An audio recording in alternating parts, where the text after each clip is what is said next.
magagandang tawag nito, pasyalan, kasi ginawa ng ano ba yan, parang kalsada sa side.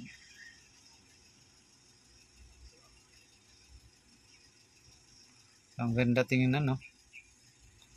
At sa kabila pala merong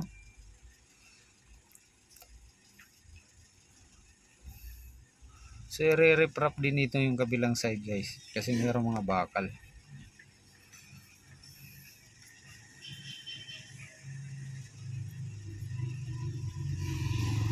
So yan, ang lawak na. So hindi katulad dati na maliit yung ilog na to. And ang lawak na ng niya, ng tubig. Tsaka malinis, wala na yung water lily. So yan, update, quick update lang tayo.